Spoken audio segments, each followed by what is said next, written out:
2024 का चुनाव इसी पेंच में उलझा हुआ है। जितने भी छोटे दल हैं, उनकी मारक क्षमता वोट काटने में बहुत ज़्यादा होती है। इसलिए आपने देखा होगा कि विधानसभा के चुनाव में बहुत सारी सीटें 400, 600, 800, 1000 इससे जीती-हारी जाती हैं और ये जीत-हार किसी न किसी छोटे दल के विरोध में खड़े हो जाने से कोई न कोई सीट हारता है, कोई जीतता है और ये पता नहीं चलता है कि उन्होंने किसका वोट काटा। लेकिन आपने मायावती जी का ज़िक्र किया, मायावती जी का प्लस पॉइंट यही है कि उनके साथ एक छोटा वोट बैंक है। अभी तक ये पता नहीं है कि वो वोट बैंक उनसे उनके वोटर्स उनसे कितनी दूर गए हैं।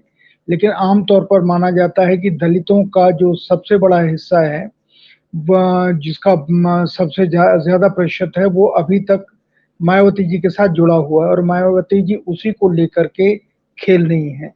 मायावती जी को ये एहसास हो गया है कि वो इंडिपेंडेंट चुनाव नहीं लड़ेंगी।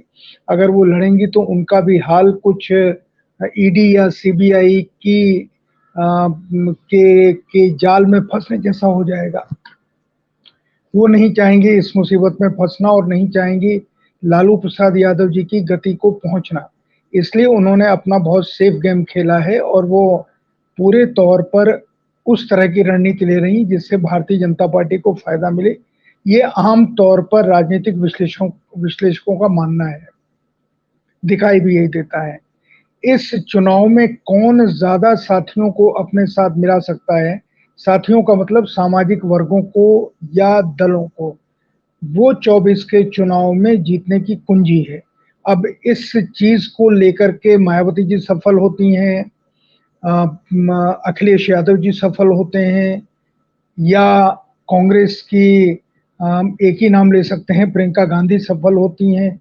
इसी के ऊपर सारा दारोमदार है क्योंकि देखने में तो ये आ रहा है कि ज़्यादातर सामाजिक वर्गों का प्रतिनिधित्व करने वाले छोटे दल, उनका कहीं न कहीं सामने या पीछे से भारतीय जनता पार्टी के साथ शेक हैंड हो गया है, गठबंधन हो गया है और वो उन्हीं को लेकर के अपनी रणनीति भारतीय जनता पार्टी बना रही है।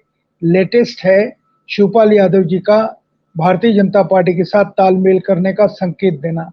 होना तो ये चाहिए था कि अखिलेश यादव अपने साथ जो उनके लोग थे, उन्हें बाहर जाने से रोकते, लेकिन वो भी शायद उसी राय के हैं जिस राय के राहुल गांधी हैं, जिन्होंने ये कहा था कि जिसको जहाँ जाना हो जाए।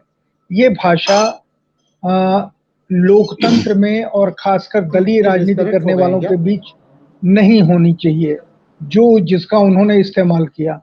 अब उनके पास से जो लोग जा रहे हैं, वो उनके ऊपर आरोप लगा रहे हैं। तो अखिलेश यादव अगर अपनी इस कमज़ोरी से नहीं उभरते हैं, तो उनके लिए 2024 मायावती जी की वजह से नहीं, खुद उनकी वजह से उनके लिए परेशानी का सबब बन सकता है।